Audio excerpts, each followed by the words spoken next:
Most common نشے کے ساتھ ساتھ ان کو مختلف بیماریوں میں کا بھی شکار ہوتے ہیں، لیکن ان کو اس کا آئیڈیا نہیں ہوتا، ان کا اس کا علم نہیں ہوتا. جیسے کہ موسٹ کامن اگر آپ دیکھیں تو ڈپریشن ہے، انزائٹی ہے، اور یہی ڈپریشن اور انزائٹی آپ کو مختلف اور بیماریوں میں کنورٹ کر سکتا ہے، جیسے کہ شیزوفرینیا ہے، بائی پولر ہے، سائیکوسس ہے. اگر کوئی شخص نشے کا استعمال کرتا ہے تو 90% ایسے چانسز ہے کہ آپ کو کوئی نہ کوئی نفسیاتی ڈس آرڈر ہو سکتا ہے.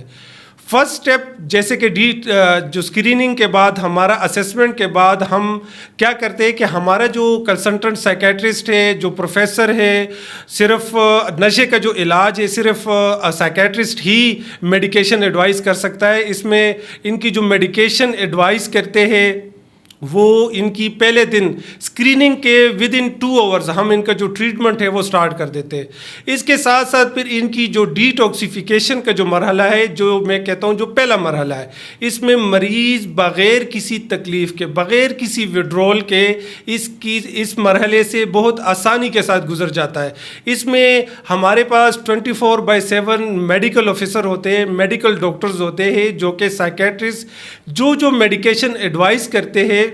اس کو مانیٹر کرنے کے لیے، اس کو وڈرول کو مینیج کرنے کے لیے میڈیکل آفیسر کا 24 گھنٹے ہونا بہت ضروری ہوتا ہے. کیونکہ ڈیٹاکس میں میڈیکل آفیسر وقتاً فوقتاً اگر کوئی اور میڈیسن کی بھی ضرورت پڑتی ہے تو وہ کنسلٹ کرتے ہیں سائیکیٹرسٹ سے، اور ان کو ساتھ ساتھ میڈیکیشن دی جاتی ہے تاکہ پین فری ڈیٹاکس ہو. جو دوسرا مرحلہ آتا ہے اس میں ہمارا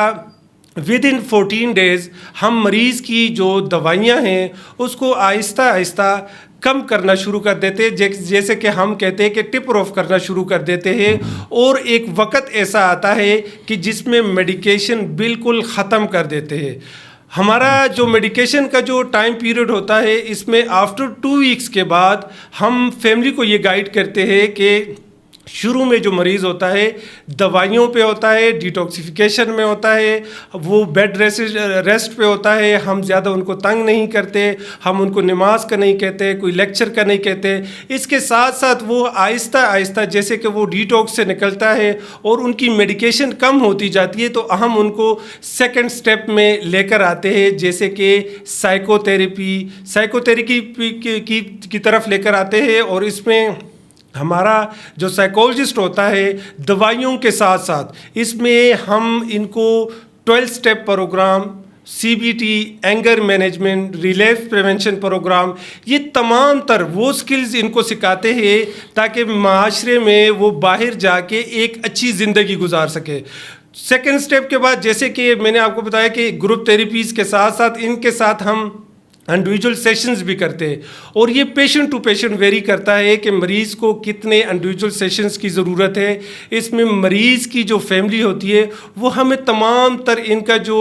ہسٹری ہوتی ہے بچپن سے لے کے اب تک کی، تو وہ ساری ہسٹری ہمیں دیتی ہے تاکہ اس کے اکارڈنگلی پیشنٹ کے اوپر کام کیا جائے. 1-to-1 جو سیشنز ہوتے ہیں اس میں ہمارے جو سائیکولوجسٹ ہوتے ہیں ان کے پاس آلریڈی ان کا بایو ڈیٹا ہوتا ہے کہ اس نے نشہ کب شروع کیا ہے، نشے میں کون سے اچھے کام کیے، برے کام کیے، یہ سارا کچھ جو ہے نا سائیکولوجسٹ کو ان کے پاس ہسٹری ہوتی ہے. اور اس کو اکارڈنگلی 1-to-1 سیشنز میں ان کو وہ سکلز، وہ چیزیں سکھائی جاتی ہے کہ آپ نے نشے سے کیسے دور رہنا ہے. اس کے ساتھ ساتھ ہمارا جو 14 days کا ڈیٹاکس ہوتا ہے اس کے ساتھ ساتھ ہم آفٹر 14 days کے بعد ان کی آؤٹ ڈور جو ایکٹیویٹیز ہوتی ہے، جو انڈور ایکٹیویٹیز ہوتی ہے وہ بھی سٹارٹ کر دیتے ہیں، جس میں 5 وقت کی نماز ہے، درس قرآن ہے، جم ہے، ٹیبل ٹینس ہے، کیرم بورڈ ہے، کرکٹ ہے، بیڈمنٹن ہے، انڈور اور آؤٹ ڈور واک ہے. یہ وہ چیزیں ہیں کہ آپ کے مریض اپنے آپ کو بہتر محسوس کر سکے اور اس کا جو دن ہے وہ بیزی گزر سکے. اس کے بعد ہمارا جو پلان ہوتا ہے وہ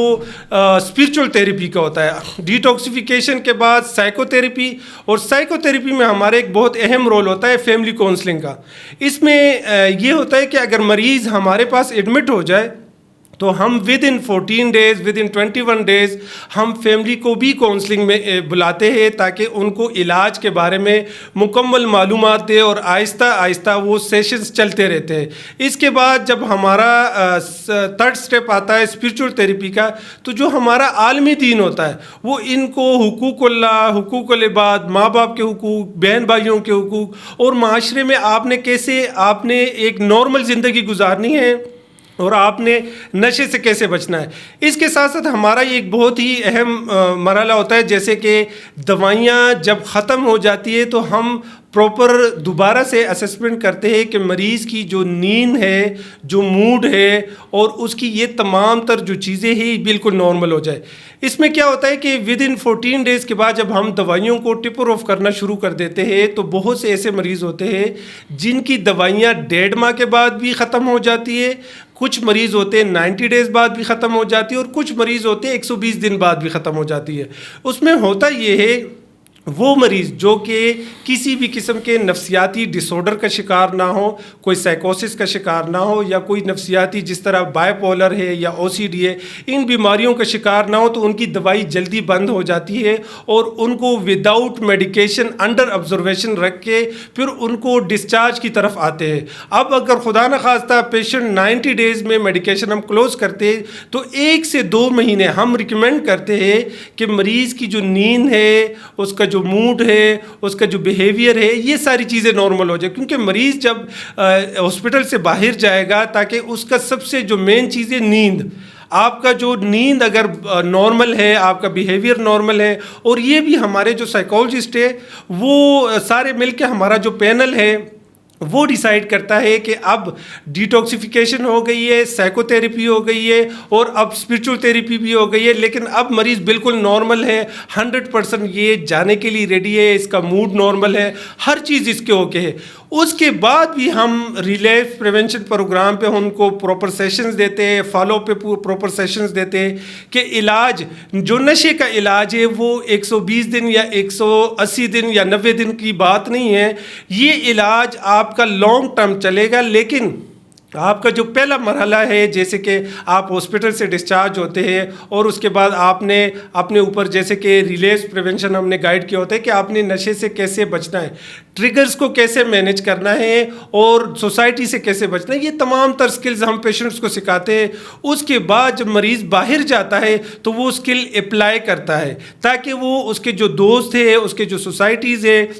اس سے بچا جا سکے. اور اس کے ساتھ ساتھ ہم جو ڈسچارج کے ٹائم پہ پیشنٹ کا الگ سے سیشنز کرتے ہیں, فیملی کو الگ سے کونسلنگ کرتے ہیں کہ علاج کے بعد آپ نے پیشنٹس کو کیا کیا فیسلٹیز دینی اور کیا نہیں دینی. اس میں ہم ریکمینڈ یہ کرتے ہیں جیسے کہ پیشنٹ کا موبائل فون آپ فرسٹ 3 منتھس ان کو الاؤ نہ کرے, ان کو تمام سوشل میڈیا سے دور رکھے, ان کو پرانی سوسائٹی سے دور رکھے. آپ بچے کو عمرے پہ لے جا سکتے ہیں, لیکن اگر کوئی بچہ جو ہے نا وہ گاؤں میں رہتا ہے اس کو کچھ دیر کے لیے خالہ یا کسی رشتہ دار کی طرف شفٹ کر سکتے ہیں. اس میں یہ ہوتا ہے کہ مریض 2-3 مہینے نشے سے مزید دور رہتا ہے اور فالو اپس کو بھی ساتھ ساتھ کنٹینیو کرتا ہے, تو وہ نشے سے جو ہے نا وہ چھٹکارا حاصل کر لیتا ہے. اس میں جو علاج کا جو ہمارا ایک مکمل طریقہ کار ہے ڈیپینڈ کرتا ہے پیشنٹ ٹو پیشنٹ, لیکن اس میں ضروری یہ ہے کہ اگر آپ نے اپنے بچے کا نشے کا علاج کروانا ہے تو آپ نے ٹرسٹ کرنا ہے سائیکالوجسٹ پہ, سائیکیٹرسٹ پہ, ماہر نفسیات پہ اور ادارے پہ. اگر آپ ٹرسٹ کر کے چلیں گے تو انشاءاللہ ہمارا جو ٹریٹمنٹ پروٹوکول ہے ہم باہر ہیزلڈن یو کے اور امریکہ کا ٹریٹمنٹ ماڈل جو ہے نا وہ اس کو فالو کرتے ہیں, چونکہ ہمارے پاس پوری دنیا سے پیشنٹ آتے ہیں اور وہ بتاتے ہیں کہ آپ کا ٹریٹمنٹ ماڈل اور امریکہ میں جو ٹریٹمنٹ ماڈل ہے, جو یو کے میں ٹریٹمنٹ ماڈل ہے, سیم ہے. اور آپ لوگوں کی یہاں پہ ان سے فیسلٹیز بھی بہت اچھی ہے. اس میں آپ کو ایڈوانٹیج بھی ہے, اسلامی ملک ہے, جیسے کہ آپ 5 وقت کی نماز پڑھاتے ہیں, آپ ان کو اسلامی لیکچرز دیتے ہیں, تو یہ بہت ضروری ہے. نشے کے کے علاج میں یہ کہ سمجھتا ہوں کہ اگر کسی کا بچہ نشے میں مبتلا ہے اور اس کو بچانا ہے تو آپ نے علاج میں بھی ان کا ساتھ دینا ہے، کلینک کا ساتھ دینا ہے، اور علاج کے بعد بھی ان کو 6 مہینے سے لے کے 1 سال تک سپورٹ کرتے رہنا ہے. یہ نہیں کہنا کہ جی علاج ہو گیا ہے تو بس ان کو تانے دینے یا ان کو نشائی کہنا ہے یا ان پہ پیسے لگا دیے. دیکھیے اگر خدا نخواستہ کوئی اور بیماری ہوتی، کوئی کینسر ہوتا، کوئی بیماری ہوتی، تب بھی تو پیسے لگاتے. بہت سی ایسی فیملی کو ہم یہ ضرور بتاتے کہ اگر آپ نے بچے پہ پیسے لگا دیے تو یہ آپ نے کوئی بہت بڑا تیر نہیں مارا، یہ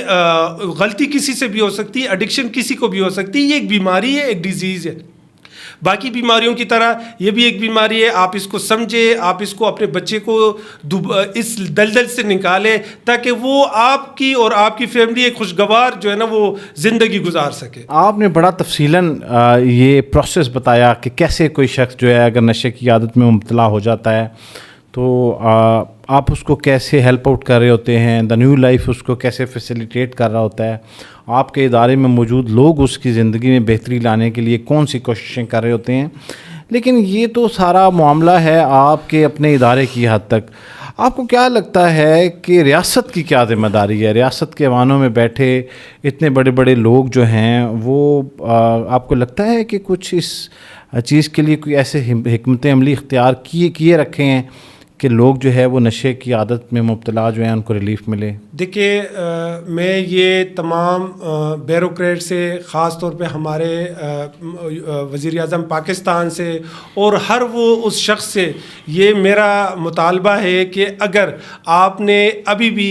وقت ہے، اگر آپ نے ابھی سٹیپ نہیں لیا، جیسے کہ ہم نے بہت سے ایسے مارننگ شو میں بات کی ہے کہ اگر جیسے کہ شروع میں آپ نے دیکھا ہوگا کہ صرف چرس تھی اور وقت کے ساتھ ساتھ اور نشے آتے گئے اور آئس جیسے خطرناک نشہ پاکستان جیسے ملک میں آ چکا ہے. تو اگر ابھی بھی ہمیں وقت ہے، اگر ہم نے اسٹینڈ نہیں لیا، ہم نے مشکل فیصلے نہیں کیے تو تب یہ بہت دیر ہو جائے گی. اس میں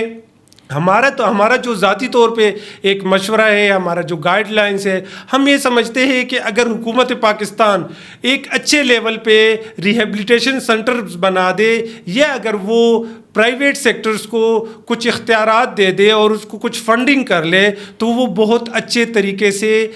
نوجوان نسل کو بچا سکتے ہیں. کیونکہ پرائیویٹ سیکٹر میں دیکھیں آپ کے پاس اتنے سورسز نہیں ہوتے، اتنی چیزیں نہیں ہوتی.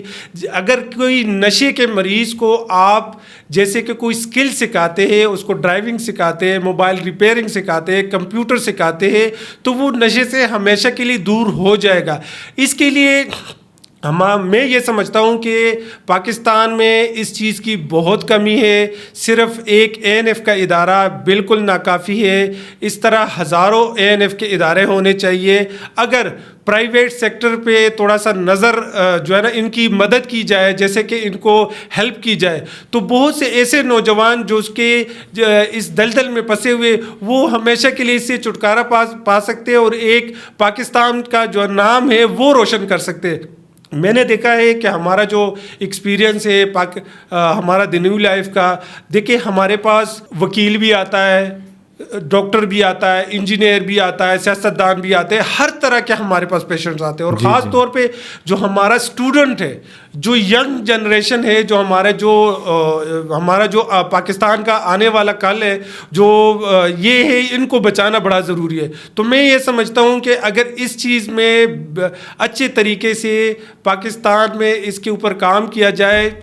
اس کے اوپر قانون سخت کر دیا جائے اور اس کے ساتھ ساتھ ان کے اوپر جو ہے نا ریہیبلیٹیشن کی جائے اور اویئرنیس پروگرام ہر اسکول میں، ہر یونیورسٹیز میں جو ہے نا وہ پراپر اویئرنیس پروگرام ہو تاکہ نشے سے کیسے دور رہنا ہے اور اس کو اگر خدا نہ خواستہ کوئی ایڈکٹ ہو جاتا ہے تو اس کو کیسے ریہیبلیٹیشن سینٹر تک لے کر آنا ہے. اس کے لیے پراپر ایک حکمت عملی بنانی چاہیے ہر اس شخص کو، ہر پاکستانی کو. اچھا، بہت سارے نوجوان جو ہے وہ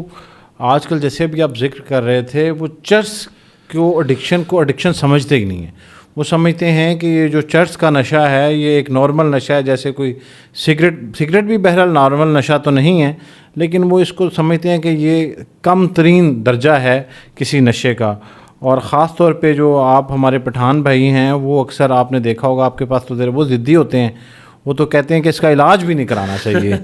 تو اس کے بارے میں آپ کیا کہیں گے؟ دیکھیں ہم یہ ایک مت ہے، اور ہمارے جتنے بھی پٹھان بھائی ہیں، بلکہ میں خود بھی پٹھان ہوں، ٹھیک ہے، اور میں یہ سمجھتا ہوں کہ ہمارے جو پٹھان بھائی ہے اس کے لیے اگر کسی بھی شخص سے آپ پراپر طریقے سے ان کا پراپر میڈیکل کروائے یا ان سے مشورہ لے، شروع میں آپ کو اس کی جو لذت ہے، جو خوشی ہے، وہ ضرور محسوس ہوتی، لیکن وقت کے ساتھ ساتھ وہ لوگ بھی تنگ آ جاتے ہیں، اور ہمارے پاس ہزاروں لوگ ایسے بھی آ چکے ہیں جو چرچ کو بر وقت چھوڑ کے اس نے ایک نئی زندگی کا سٹارٹ لیا ہے۔ میں یہ سمجھتا ہوں کہ چرچ اگر آپ کو کوئی فائدہ دیتی ہے تو آپ کسی بھی پاکستان کے یا کسی بھی باہر کے کسی ڈاکٹر سے اس کا مشورہ ضرور کر لیں کہ اس کے جو فائدے ہیں اور نقصانات ہیں۔ میں یہ سمجھتا ہوں کہ فائدہ ایک بھی نہیں ہے، نقصانات بہت زیادہ ہے۔ جیسے کہ میں نے شروع میں بتایا ہے، چرچ آپ کو ڈپریشن، انزائٹی، سائیکوسس میں مبتلا کر سکتی ہے، آپ کو شیزوفرینیا ہو سکتا ہے، آپ چرچ کو استعمال کرتے ہیں اور پھر چھوڑ دیتے ہیں، آپ کو ڈپریشن ہو جاتا ہے، وہ کہتے ہیں ہم نے تو چرچ چھوڑ دی ہے، ہم تو چرچ نہیں یوز کرتے، لیکن جس نے کمال کرنا تھا تو وہ تو کر دیا، جو نقصان ہونا تھا وہ تو ہو گیا ہے۔ لیکن بر وقت، جیسے کہ میں آپ کو تھوڑا سا یہ واضح طور پہ بتا دوں کہ چرچ کا جو شخص استعمال کرتا ہے وہ وقت کے ساتھ ساتھ اس کی جو روٹین ہوتی ہے، جو ہائیجین ہوتی ہے، جو ایک کام پہ فوکس نہیں ہوتا، اور بہت سی ایسی نفسیاتی بیماریوں کا شکار ہو جاتے ہیں، تو اس سے جو ہے نا آپ ڈائیورٹ اور بیماریوں میں بھی ہو سکتے ہیں۔ تو میں یہ سمجھتا ہوں کہ اگر چرچ کا بر وقت علاج کیا جائے تو آپ ڈرگ کراس ایڈکشن میں بھی آپ نہیں جا سکتے، اور بہت سے ایسے نوجوان ہیں جو کہ چرچ کا استعمال کرتے ہیں اور وہ پھر چرچ چھوڑ نہیں سکتے اور کراس ایڈکشن میں چلے جاتے ہیں۔ اگر میں یہ بات کروں اپنے بھائیوں کی، پٹھان بھائیوں کی، تو میں یہ سمجھتا ہوں اگر آپ نے چرچ چھوڑنی ہے تو آپ چند ہی ہفتوں میں نیو لائف سے آ کے انڈور اور آؤٹ ڈور، مطلب آپ گھر بیٹھے اس جیسی لعنت سے، اس جیسی جو ہے نا نشے سے چھٹکارا حاصل کر سکتے، کیونکہ ہمارے بہت سے ایسے دوست بھائی حضرات ہیں جن کو ہم نے آؤٹ ڈور بیسس پہ بھی، چونکہ شروعات ہوتی ہے تو وہ ان کو ایڈمیشن کی ضرورت نہیں ہوتی، ہم ان کو ریکمینڈ کرتے اور وہ اس سے ہمیشہ کے لیے چھٹکارا حاصل کر لیتے ہیں۔ اچھا، خواتین کے بارے میں ہم بات اگر کریں تو بہت ساری خواتین ہیں وہ پین کلر انجیکشن یا نیند کی گولیوں کی عادی ہوتی ہیں، تو کیا وجہ ہے کہ ایسی خواتین جو ہے وہ پھر بعد میں نشے کی عادت میں پڑ جاتی ہیں اور اپنی زندگی تباہ کر لیتی ہیں؟ ان کے لیے آپ کا کیا مشورہ ہے؟ دیکھیے ہمارے جیسے کہ میں نے شروع میں بتایا، ہمارے 4 بڑے ریہیبلیٹیشن سینٹرز ہیں اور ایک اسپیسیفک ہمارا فیمیل کا ہے، جس میں ہمارے پاس زیادہ تر جو کیسز ہے وہ پین کلر انجیکشن اور نیند کی گولیاں۔ یہ ہماری بدقسمتی ہے جو پاکستان میں ہر میڈیکل سٹور پہ آپ کو وداؤٹ پرسکرپشن آپ کو بلیک میں مل جاتی ہے، اور اگر آپ کو بہت سے ایسے جو خواتین ہیں ان کو کئی ڈاکٹرز نے ریکمینڈ کی ہوتی ہے، جیسے کہ انزائٹی میں یا بہت زیادہ سٹریس پہ، یا خدا نخواستہ کوئی ٹراما ہو جاتا ہے، کوئی حادثہ ہو جاتا ہے، کوئی فوتگی ہو جاتی ہے، اور ان کو زینیکس یا کوئی اس طرح کی کوئی نیند کی میڈیسن پرسکرائب کرتے ہیں، اور وہ اس کا غلط استعمال کرنا شروع کر دیتے ہیں، اور ان کو یہ علم ہی نہیں ہوتا کہ کل ہم اس کو چھوڑ نہیں سکیں گے اور اس کی ڈوز دن بدن بڑھتی جائے گی۔ تو ایسے مرد اور خواتین اس میں دونوں کے ریشو بہت زیادہ ہے۔ تو میں یہ سمجھتا ہوں کہ اگر کوئی بھی شخص یا کوئی خواتین جو نیند کی گولیوں کا استعمال کرتے ہیں تو اس کا بر وقت آپ اگر ٹریٹمنٹ نہیں کرواتے تو یہ آپ کے لیے خطرہ بن کے سامنے آئے گا۔ اس کے ساتھ ساتھ وہ خواتین جو کہ پین کلر انجیکشن کا استعمال کرتی ہے، اسی طرح یہ پین ریلیف کے لیے، میگرین کے لیے یا آپ کو سرجری کے لیے یہ انجیکشن یوز ہوتا ہے تاکہ آپ کو فوری طور پہ آرام مل سکے، اور اسی انجیکشن کو آپ مس یوز کرتے ہیں۔ آپ کو ایون کہ بہت زیادہ ایسے پروفیشنل ہمارے پاس آتے ہیں جس میں نرسز کی تعداد بہت زیادہ ہے، ڈاکٹرز کی تعداد بہت زیادہ ہے، اور ان کو ایزی ایکسیس کی وجہ سے یہ ان کے عادی ہو چکے ہیں۔ بہت سے ایسے نوجوان یا نرسز یا ڈاکٹرز کے جب ہمارے پاس آتے ہیں تو ان کی آپ دیکھ سکتے ہیں کہ ان کی باڈی پہ بہت زیادہ زخم ہوتے ہیں اور ان کی وین تک نہیں ملتی. پین کلر جو انجیکشن ہے میں یہ سمجھتا ہوں کہ اس کی بہت زیادہ سیویئر ایڈکشن ہو جاتی ہے اور وقت کے ساتھ ساتھ ایک انجیکشن سے شروع ہوتا ہے اور یہ 20 انجیکشن تک یہ کام چلا جاتا ہے کیونکہ اس کی دن بدن کوانٹٹی بڑھتی جاتی ہے. آپ کی بھوک ختم ہو جاتی ہے, آپ کو نفسیاتی مسائل کا سامنا ہوتا ہے اور آپ ہر ٹائم اکیلے میں بیٹھ کہ صرف انجیکشن کا ہی سوچ رہے ہوتے ہیں, یا اگر آپ کے گھر پہ کوئی مہمان آ جائے تو آپ یہ سمجھیں گے, آپ یہ ہر ٹائم سوچ رہے ہوں گے کہ یہ کب جائیں گے اور میں وہ انجیکشن لگا دوں. تو یہ چیز جو ہے نا, میری تمام بہنوں سے بھائیوں سے یہ ریکویسٹ ہے, اگر آپ کے ارد گرد یا آپ خود کسی بھی قسم کے نیند کی گولیاں یا پین کلر انجیکشن کے عادی ہے یا آپ کے کوئی بھی رشتہ دار عادی ہے تو آپ بر وقت اس کا علاج کروائے, اس کے سائیڈ ایفیکٹس پہ ان کو بتائے کیونکہ اس کا فائدہ نہیں ہے, نقصان ہے. بہت سے ایسے لوگ جو کہ فیملی میں بھی پتہ نہیں چلتا اور وہ مجھے سن رہے ہیں, تو اگر آپ خود اس چیز کے عادی بر وقت فیصلہ کریں اور آپ اس سے ریہیبلیٹیشن سینٹر موجود ہے اور آپ اس سے جان چھڑوا سکتے ہیں اور وہ بھی پین فری ڈیٹاکس کے ساتھ. اچھا, یہ تو خواتین کا معاملہ ہو گیا. بچوں میں جو ہے وہ نشے کا بڑھتا ہوا رجحان جو ہے وہ دیکھا جا رہا ہے, اور اس سے بڑا المیہ یہ ہے کہ والدین کو نہیں پتہ چلتا کہ ان کے بچے کس وقت نشے کی عادت میں مبتلا ہو گئے ہیں. تو ایسے کوئی سائن اینڈ سمٹمز جو آپ بتا سکیں کہ لوگوں کو پتہ چل جائے کہ ان کے بچے جو ہیں وہ نشے کے عادی ہیں. دیکھیے, آج کل کے جو نوجوان ہیں, جو ینگ جنریشن ہے, جو اسٹوڈنٹس ہے, جو کالجز کے اسٹوڈنٹس ہے, ایون کہ جو اسکول کے اسٹوڈنٹس ہے,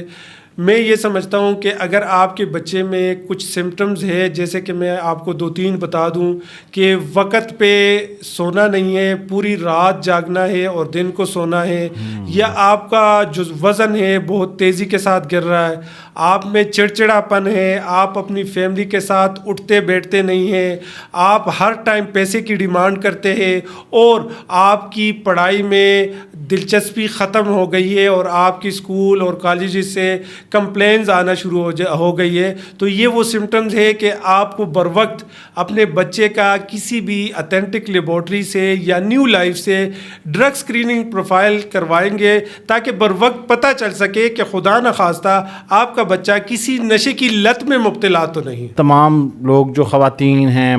بچے نوجوان ہیں یا مرد حضرات ہیں, نشے میں مبتلا ہو جاتے ہیں, تو ہم نے یہ تو ابھی سارا جان لیا. نیو لائف کے اندر جب کوئی شخص علاج کے لیے آتا ہے تو کتنے فیصد چانسز ہوتے ہیں کہ وہ نشے کی عادت اس کی ختم ہو جاتی ہے اور وہ پھر دوبارہ نشے کی عادت میں مبتلا نہیں ہوتا؟ دیکھیے, میں اگر بات کروں نیو لائف کی یا انٹرنیشنل لیول کی,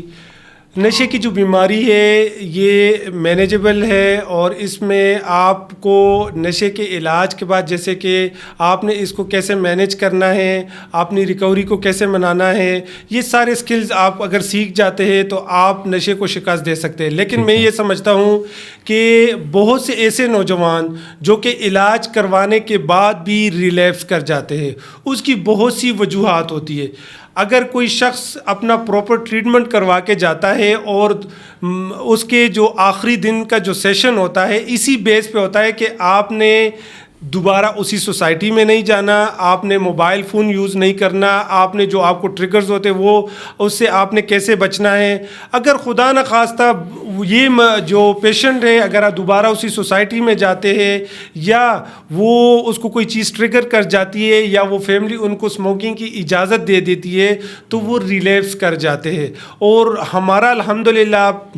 جو سکسیس ریٹ ہے وہ دنیا بھر میں, مطلب اگر آپ 100 میں سے میں آپ کو بتا دوں تو 90% ریلیپس ریٹ ہے. لیکن ہم الحمدللہ نیو لائف کا ہم نے سالانہ بیسس پہ ایک ریکارڈ مینٹین کیا ہوا ہے, جس میں ہم اگر ایک سال میں 1000 مریضوں کا اگر ہم علاج کرتے ہیں تو 70%, یہ بہت ہی الحمدللہ بہت اچھا ریٹ ہے کہ 70% مریض صحت یاب ہو جاتے ہیں اور وہ دوبارہ نشے کی طرف نہیں جاتے. اور 50% ایسے لوگ بھی ہیں جو کہ بالکل اسموکنگ یا جو کہ نسوار سگریٹ کو بھی ترک کر دیتے ہیں اور وہ ایک اچھی زندگی گزار رہے ہوتے ہیں. بہت سے ایسے نوجوان جو کہ ریلیپس کر جاتے ہیں, اس کی بہت سی ایسی وجوہات ہوتی ہے, اور ہم نے پراپر ان کو سیشنز بھی دیا ہوتا ہے کہ خدا نخواستہ آپ کا بچہ ریلیپس کر جاتا ہے تو آپ نے بر وقت کیا کرنا ہے, آپ نے بر وقت اس کو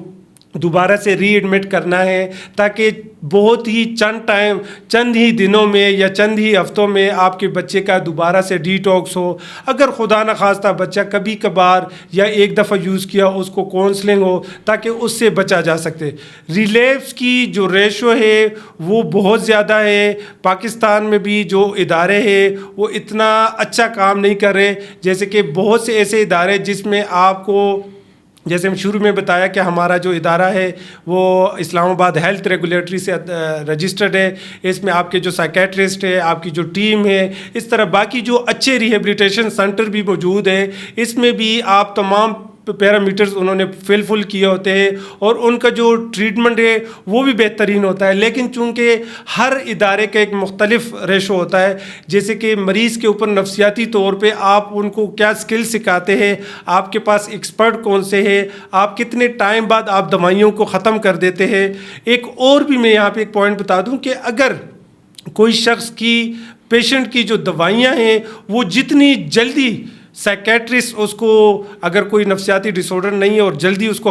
ختم کر دیتے ہیں, اور میکسیمم ٹائم جیسے کہ 3 months 4 months یا 5 months وداؤٹ میڈیکیشن پیشنٹ رہتا ہے, تو اس کی ریکوری کے چانسز 100+ ہو جاتے ہیں. اور کیونکہ وہ بغیر نشے کے وہاں پہ رہ رہا ہے, وہ اسکل سیکھ رہا ہے, وہ کاؤنسلنگ سیکھ رہا ہے, وہ نماز پڑھ رہا ہے, تو وہ جم کر رہا ہے, تو وہ ان لوگوں کے جو چانسز ہوتے ہیں میں یہ سمجھتا ہوں 100+ ہوتے ہیں. اور یہ واقعی ہمارے اپنے ذاتی ریہیبلیٹیشن سینٹرز کے ریزلٹ ہے. سر, آئس کا نشہ اتنا زیادہ پھیلا ہے, پتہ نہیں کیا ایسا اس نے جادو دکھایا ہے نوجوانوں کو کہ وہ سب اس کی طرف مبتلا ہو گئے ہیں, اور والدین پریشان ہیں, سوسائٹی کے اندر یہ زہر کی طرح پھیر رہا ہے. یہ آپ ایک تو یہ بتائیں کہ یہ ہے کیا, اس کے کیا سمٹمز ہیں, اور آپ کا ادارہ یقیناً اس کا بھی علاج کر رہا ہے. جی بالکل, اگر میں اس کی تھوڑی سی آپ کو ہسٹری بیان کر دوں تو یہ 2009 کی بات ہے کہ یہ پاکستان میں 2009 میں انٹروڈیوس ہوا ہے, اور یہ پاکستان میں سب سے مہنگا ترین نشہ تھا. اور یہ اگر میں پیچھے اس کی ہسٹری کی بات کروں تو یہ ہٹلر نے صرف اور صرف اپنے فوج کے لیے بنایا تھا, تاکہ خدا نخواستہ کوئی جنگ ہو تو یہ آپ اس کو یوز کر سکے, اور آپ اس کو, تاکہ آپ کی جو نیند ہے وہ آپ کو نہ آئے, اور آپ ایک پاورفل محسوس کر سکے. اچھا, اس میں 2009 میں جب پاکستان میں یہ پہلی دفعہ انٹروڈیوس ہوا ہے, تو ہمارے جو ادارے ہیں, ہمارے جو قانونی ادارے ہیں, ANF ہے, ابھی تک ان کو اس کے بارے میں آئیڈیا بھی نہیں تھا کہ یہ نشہ ہے کیا اور اس کا سزا کیا ہے. ایون کہ آپ کے پولیس والوں کو بھی اس کا آئیڈیا نہیں تھا. جیسے جیسے اس کی نقصانات, تباہکاریاں شروع ہو گئی, تو اس نے ایک چھوٹے سے ٹائم میں اتنی تباہی مچا دی ہے, جس سے آپ ہر دوسرے شخص سے آپ یہ سن سکتے ہیں کہ آئس سب سے خطرناک نشہ ہے. اس میں مریض جب 2009 میں یہ آیا ہے تو شروع میں جیسے ہمارے پاس پیشنٹ آتے تھے تو وہ یہ بتاتے تھے کہ ہم نے یہ 40,000 50,000 ایون کہ یہ کوکین سے بھی بہت زیادہ ایکسپینسو نشہ تھا. وقت کے ساتھ ساتھ آتا گیا ہے, یہ اسمگل ہوتا گیا ہے, پاکستانیوں کو اس کا فارمولہ مل گیا ہے. کیسے مل گیا ہے؟ یہ لیبارٹریوں والے اور یہ جو ہمارے ایکسپرٹ ہیں جنہوں نے اس کو انٹروڈیوس کروایا ہے, اور یہ جو ایک مافیا ہے, اس میں یہ میں سمجھتا ہوں کہ یہ اس ٹائم پاکستان میں ایکسپائر میڈیسن سے نکالا جا رہا ہے. ایکسپائر میڈیسن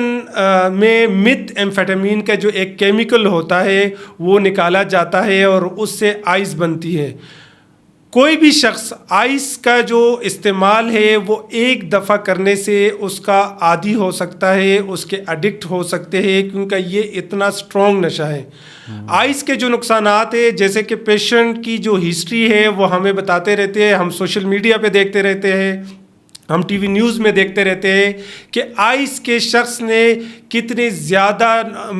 نقصانات کیے، کیونکہ شروع میں جب آپ آئس استعمال کرتے ہیں تو آپ کی نیند ختم ہو جاتی ہے، آپ کئی دن تک جاگتے رہتے ہیں، آپ بہت انرجیٹک محسوس کرتے ہیں، اور آپ جب سوتے ہیں تو 1 ہفتے کے بعد یا 2 ہفتے کے بعد پھر ہفتہ سوتے رہتے ہیں۔ ودن 2 سے 3 مہینے آپ کو وہ اپنے گرفت میں لے لیتی ہے، آپ کو سائیکوسس شروع ہو جاتا ہے، آپ کو ڈپریشن شروع ہو جاتا ہے، آپ کو ایک ایسی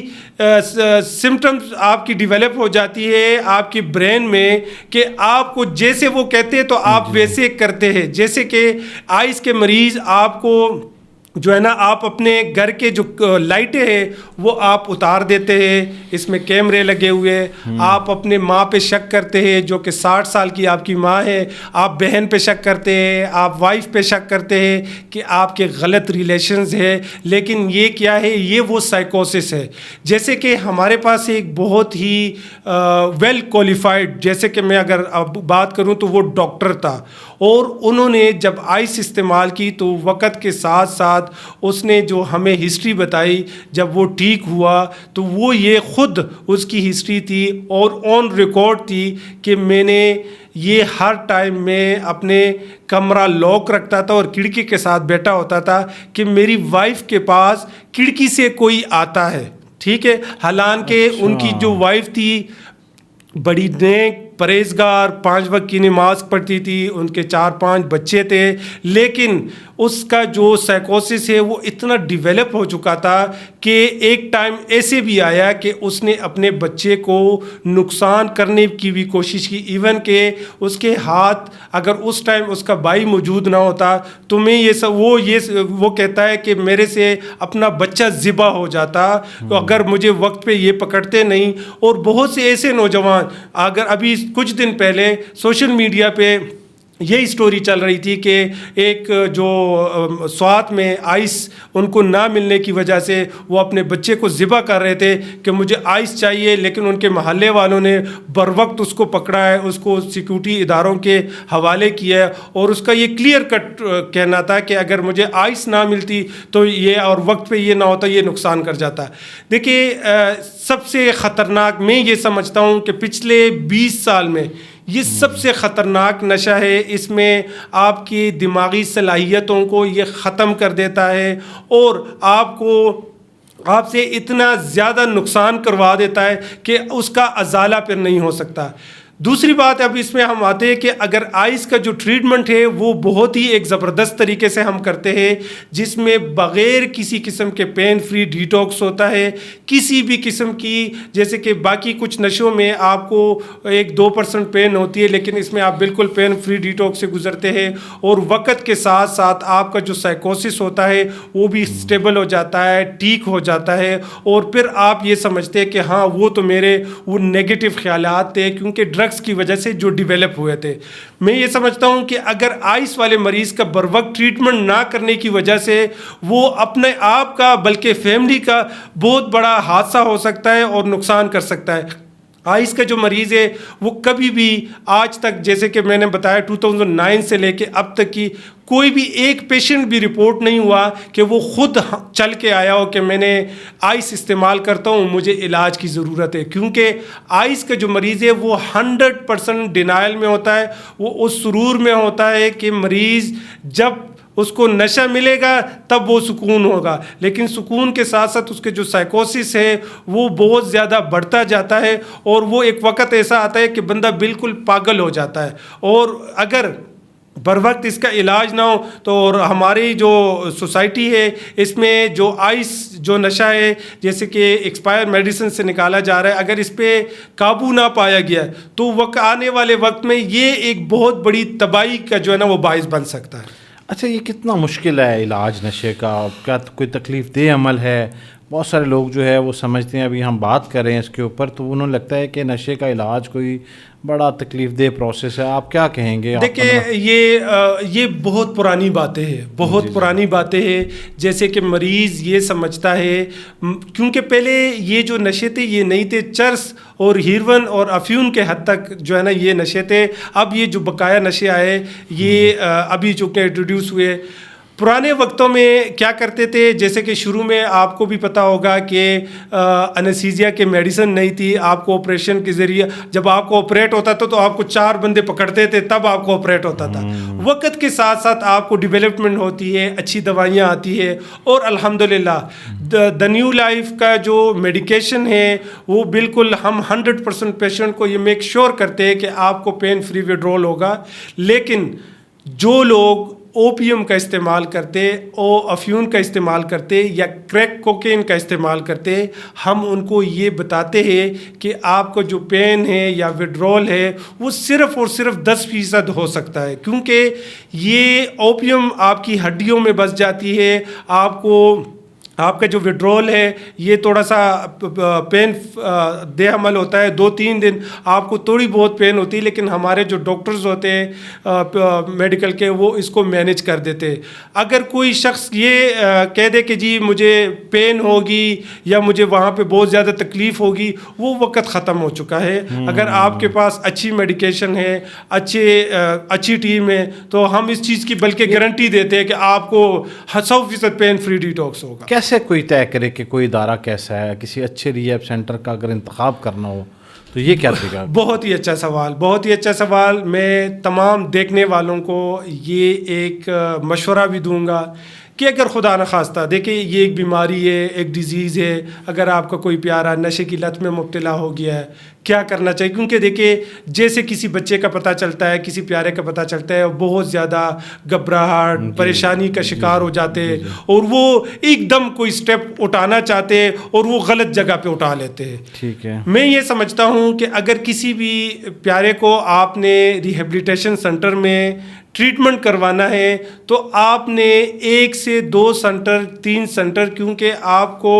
اسلامی پوائنٹ آف ویو کے حوالے سے بھی آپ کو دیکھنا ہے کہ آپ نے 2-3 سینٹر وزٹ کرنا ہے, اس کا جو ٹریٹمنٹ پروٹوکول ہے اس کو دیکھنا ہے, اس کے بعد جو ٹریٹمنٹ ماڈل ہے اس کو دیکھنا ہے. 2 چیزیں اور دیکھنی ہے کہ آپ وہاں پہ سائیکیٹرسٹ موجود ہے, وہاں پہ 24 گھنٹے ڈاکٹرز موجود ہے, ادارہ رجسٹرڈ ہے ان رجسٹرڈ ہے, کہاں سے رجسٹرڈ ہے, کب سے کام کر رہا ہے, کہاں سے پیشنٹ آ رہے, یہ بہت ضروری ہے. اس کے ساتھ ساتھ آپ نے یہ بھی دیکھنا ہے, جیسے کہ ہم فیملی کو بہت سی ایسی چیزیں بتاتے ہیں, جیسے کہ آپ کا جو بچہ ہے یہاں پہ سیف ہوگا, 100% اس کو کوئی بھی نشہ آور چیز نہیں ملے گی, جس طرح اسموکنگ ہے, نسوار ہے, اس کی کوئی ہمیں اجازت نہیں ہے ٹریٹمنٹ میں. اس کے ساتھ ساتھ پھر آپ نے دیکھنا ہے کہ ماحول کیسا ہے, جو اب سب سے مین چیز ہے ماحول. اگر آپ کا جو بچہ ہے وہاں پہ جو رہ رہا ہے وہ گھر جیسا ماحول ہے بھی کہ نہیں, یا صرف وہاں پاگل خانہ ہی ہے. کیونکہ ریہیبلیٹیشن جو نشے کے مریض ہے, اگر آپ اس کو اچھا ماحول دیتے ہیں, جیسے کہ آپ اس کو انڈور آؤٹ ڈور واک کے لیے پراپر ایک جگہ دیتے ہیں, جم پرووائڈ کرتے ہیں, آپ اس کو قاری صاحب کا جو ہے نا درس پرووائڈ کرتے ہیں, اور آپ جو آپ کے پروفیشنلز ہیں جو ویل کوالیفائڈ ہے وہ دیتے. تو اس طرح کے جو ادارہ جو کہ آپ کو 100% مطمئن ہو جائے کہ ہاں یہ ادارہ اب چونکہ 100% جو ہے نا ہم اس سے مطمئن ہیں, جہاں سے آپ ٹریٹمنٹ کروا سکتے ہیں. اور ایک اور چیز میں بتا دوں کہ ہمارے بہت سے ایسے مریض جو کہ UK, امریکہ, کینیڈا سے آتے ہیں, وہ جب واپس جاتے ہیں وہ ریکمنڈیشن ہوتی ہے, اور وقت کے ساتھ ساتھ جب مریض آتا ہے تو وہ یہ بھی بتاتا ہے کہ ہمیں فلانے پیشنٹ نے ریکمینڈ کیا ہے تو ہم آئے ہیں, یہاں پہ اس بچے کا ٹریٹمنٹ ہوا ہے. ایک اور چیز جو بہت ہی اہم ہے, پاکستان میں چونکہ اور UK میں, امریکہ میں ایک ریویو سسٹم ہے. ہر بزنس کو, چاہے وہ فوڈ ہے, چاہے وہ ہاسپٹل ہے, چاہے کوئی بھی آپ کا بزنس ہے, اس میں دیکھیے آپ کے کمپیٹیٹرز آپ کا بیڈ ریویوز دیتے ہیں, آپ کو گندا کرنے کی کوشش کرتے ہیں. لیکن اس کے ساتھ ساتھ چونکہ نشے کی بیماری بہت ہی مشکل ترین بیماری ہے. اس میں وہ مریض جو کہ ریلیپس کر جاتے ہیں وہ بھی بیڈ ریویوز دے دیتے ہیں. میں اکثر فیملی کو بتاتا ہوں کہ ریویوز پہ نہ جائیں, ٹھیک ہے, آپ اپنے آنکھوں سے دیکھیں, آپ آبزرو کریں. آپ چونکہ ہمارے پاس جو بچہ ہے ایک کینیڈا سے آیا ہے, تو وہ اس کی ماں کو ہم نے خود ریکمینڈ کیا ہے کہ آپ نے 1 ہفتہ بچے کے ساتھ رہنا ہے. جب آپ کو تسلی ہو جائے گی کہ ہمارا ادارہ آپ کے بچے کو ٹھیک کر سکتا ہے, آپ پھر واپس چلے جائیں. لیکن اگر آپ کو یہ لگتا ہے کہ نہیں آپ لوگ کوالیفائڈ نہیں ہیں یا آپ کی سروسز اچھی نہیں ہیں, تو میں نے کہا آپ پھر جا سکتے ہیں. اسی طرح وہ ٹرسٹ کرتے ہیں, اور مریض کی جو فیملی ہے وہ مطلب یہ میری ذاتی ریکمنڈیشن ہے کہ ذاتی طور پہ وہاں پہ جائے, سائیکیٹرسٹ سے ملے, سائیکولوجسٹ سے ملے, سی او سے ملے, ان کی ٹیم دیکھے اور پھر فیصلہ کرے. اچھا, آپ کے ادارے میں دا نیو لائف میں صرف نشے کا علاج ہوتا ہے یا نفسیاتی امراض کا علاج بھی کرتے ہیں آپ؟ جی بالکل. پاکستان میں ہمارے جو سینٹرز ہے وہ 3 میل کے لیے ہے اور 1 فیمیل کے لیے ہے اسپیسیفک. ہمارے پاس جو سائیکیٹرک پیشنٹ آتے ہیں, ہم فیملی کو ریکمینڈ کرتے ہیں کہ اگر آپ کا کوئی پیشنٹ اس کو پراپر ڈائگنوسس ہوئے ہے, جیسے کہ وہ شیزوفرینیا کا ہو یا بائی پولر کا ہو یا ڈپریشن کا ہو, اور آپ کا مریض دوائی لے رہا ہے, تو آپ کو اس کو کسی ریہیبلیٹیشن سینٹر میں داخلے کی ضرورت نہیں ہے. آپ اس کا گھر بیٹھے دوائی دے سکتے ہیں اور آؤٹ ڈور پہ سیشنز کروا سکتے ہیں. لیکن ہمارے ادارے میں چونکہ مرکزی علاج منشیات و نفسیات اور سائیکیٹرک بھی ہاسپٹل ہے, تو 30% ایسے لوگ جو کہ ہمارے پاس ایڈمٹڈ ہوتے ہیں جس میں نفسیاتی ڈس آرڈر کا شکار ہوئے ہوتے ہیں, کرونک ڈس آرڈر کا شکار ہوئے ہوتے ہیں. تو اس میں مریض کیا کرتا ہے, مریض دوائی نہیں لیتا, مریض بہت زیادہ ہنگامہ کرتا ہے, مریض نقصان پہنچانے کا اندیشہ ہوتا ہے. تو اس لیے ریہیبلیٹیشن سینٹر ایک سیف جگہ ہوتی ہے جہاں پہ باقاعدہ طریقے سے آپ کے پیشنٹ کو میڈیکیشن کے ساتھ ساتھ کونسلنگ اور ڈیلی ایکٹیویٹیز میں اس کو انوالو کرتے ہیں. لیکن اگر آپ کا کوئی بھی نفسیاتی ڈس آرڈر کا مریض ہے اور دوائی وہ لے رہے تو گھر پہ علاج ممکن ہے. لیکن اگر وہ دوائی نہیں لے رہا تو آپ کو کسی اچھے ریہیبلیٹیشن سینٹر میں اس کو ایڈمٹ کروانا چاہیے, اور پراپر ڈائگنوسس آپ نے پوچھنی ہے کہ آپ کے ہمارے جو مریض ہے خدا نخواستہ اس کو شیزوفرینیا ہے یا بائی پولر ہے. سم ٹائم یہ ہوتا ہے کہ کوئی سائیکیٹرسٹ یا ڈاکٹر سے جو ہے نا وہ ڈائگنوسس بھی ہو سکتے ہیں. ہمارے پاس ایک بچہ ہے UK سے, اور اس کو انہوں نے بائی پولر ڈائگنوز کیا تھا, بٹ ہمارے سائیکیٹرسٹ نے اس کو بائی پولر, وہ کہتے ہیں بائی پولر نہیں ہے. تو یہ ڈائگنوسس بھی بڑے ضروری ہے. جیسے کہ اگر آپ کو بخار ہوتا ہے تو آپ کو لگتا ہے کہ آپ کو صرف بخار ہی ہے, آپ کو کوئی اور وائرس ہے تو آپ کو پھر ڈیفینیٹلی اینٹی بایوٹک کا استعمال کرنا ہے. تو اس طرح آپ. اچھا, جو لوگ کبھی کبھار نشہ کرتے ہیں, ریگولر نہیں ہوتے نشے میں, ان کے لیے آپ کے پاس کیا علاج ہے وہ؟ جی بہت اچھا سوال کیا. اس میں ہمارے پاس دیکھیے لاسٹ 10 ایئر سے بہت 10%, اگر میں آپ کو بتا دوں 100 میں سے 10% ایسے لوگ ہیں جو کہ خود ولنگلی علاج کے لیے آتے ہیں, اور یہ وہ لوگ ہیں جو کہ کبھی کبھار نشہ کرتے ہیں. ٹھیک ہے, ان کا جو علاج کا طریقہ کار ہے وہ ٹوٹلی ڈفرینٹ ہے. اگر آپ اس کے جو ہے نا اڈکٹ نہیں ہوئے اور آپ یوزر ہے, آپ کبھی کبھار نشے کا استعمال کرتے ہیں, ہم آپ کو پراپر سیشنز دیتے ہیں ان کے سائیڈ ایفیکٹس کے بارے میں, ہم آپ کو میڈیکیشن ایڈوائز کرتے ہیں جو سائیکیٹرسٹ دیتا ہے, آپ کی جو نکوٹین ہے یا آپ کے نشے کی جو طلب ہے اس کو پورا کرنے کے لیے, یا آپ کا موڈ خراب ہوتا ہے اس کو بہتر کرنے کے لیے. ایسے مریض جو کہ سم ٹائم وہ کچھ ہفتوں کے لیے ہمارے پاس داخل بھی ہو جاتے ہیں, لیکن بہت سے ایسے مریض وہ آؤٹ ڈور بیسس پہ بھی علاج کروا دیتے ہیں. اور یہ بہت اچھا اقدام ہوتا ہے کہ کبھی کبھار نشے سے اگر آپ پہلے سٹیپ میں چھٹکارا حاصل کر لیتے تو آپ کراس ایڈکشن میں نہیں جاتے, آپ کرونک ایڈکشن میں نہیں جاتے, اور آپ بر وقت آپ کو ایک رہنمائی مل جاتی ہے پروفیشنل سے, اور آپ اس سے چھٹکارا حاصل کر سکتے. الحمدللہ ہمارے پاس جو نوجوان ہیں, بہت سے ایسے نوجوان جو کہ خود ولنگلی آ کے علاج کروایا ہے, اور وہ ایک بہت ہی شاندار اور نارمل زندگی گزار. اچھا, ایک بڑی اہم چیز جو ہے یہ ہم آخر میں یہ بھی ڈسکس کر لیں, ہر نشہ ہی جو ہے وہ بڑا نقصان دہ ہوتا ہے, اور کسی بھی نشے کے بارے میں یہ نہیں کہا جا سکتا کہ وہ مضر صحت نہیں ہے، لیکن افیون ایک ایسا نشہ ہے جو کہا جاتا ہے کہ نشوں میں سے ایک سخت نشہ ہے، بہت اسٹرانگ نشہ ہے. تو اس کے عادی افراد جو ہے وہ اکثر جان بھی اپنی دے دیتے ہیں اس نشے میں. تو آپ کے پاس کیا ایسے کیسز بھی افیون کی رپورٹ ہوتے ہیں اور ان کا علاج بھی ممکن ہوتا ہے؟ دیکھیے پاکستان میں اس ٹائم جو اوپیم کا نشہ ہے، میں یہ سمجھتا ہوں کہ 70 to 80% جو مرد حضرات ہیں یا جو حکیم ہیں، یا تو حکیم مردوں کو سیکس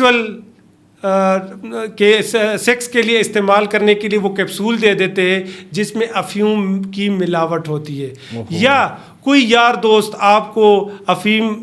فرسٹ ٹائم دے دیتے ہیں جس سے آپ کی سیکشول پاور ہائی ہو جاتی ہے اور آپ اس کے وقت کے ساتھ ساتھ اس کے عادی ہو جاتے. کرونا کے ٹائم پہ بہت سے ایسے لوگ جو ہے نا اوپیم کے ایڈکٹ ہو چکے ہیں، چونکہ کرونا میں مریض کو جو تکلیف تھی، باڈی پین، وہ بہت زیادہ تھی. کیونکہ میں خود اس فیز سے گزرا ہوں، مجھے کرونا ہوا ہے، کیونکہ میں یہ اچھی طرح بیان کر سکتا ہوں. جتنا زیادہ آپ یوں سمجھیں گے کہ ہر ٹائم 24 گھنٹے کوئی آپ کو دباتا ہی رہے،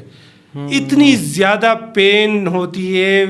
کرونا کے ٹائم پہ. جس کو کرونا ہو چکا ہے اور جس کو 2 دفعہ ہو چکا ہے اس کو تو زیادہ پین ہوتی ہے. اس ٹائم پہ بہت سے لوگ اوپیم کے ایڈکٹ ہو گئے، اور وہ لوگ جو کہ دوستوں یاروں میں کسی پین کے لیے یا سیکشول، کیونکہ ہمارے پاس زیادہ جو رپورٹ ہوتے وہ سیکس میں استعمال کے لیے افیون کا استعمال کرتے ہیں، اور وقت کے ساتھ ساتھ چونکہ جو ان کی بیوی ہوتی ہے تو وہ بھی اس پہ پردہ ڈال رہی ہوتی ہے، اور ان کو سم ٹائم پتہ بھی چل جاتا ہے لیکن پتہ نہیں ہوتا کہ یہ کیا کر رہے کیا نہیں کر رہے. افیون کا جو ایڈکشن ہے یہ آپ کی ہڈیوں میں جا کے بس جاتا ہے. افیون جب آپ چھوڑتے تو ہم پیشنٹ کو کہتے ہیں کہ آپ کو جو پین ہوگی وہ تقریباً 25% آپ کو پین ہوگی. اور آج سے 5 سال پہلے جو ہمارے پاس فرسٹ ٹائم پیشنٹ آیا تھا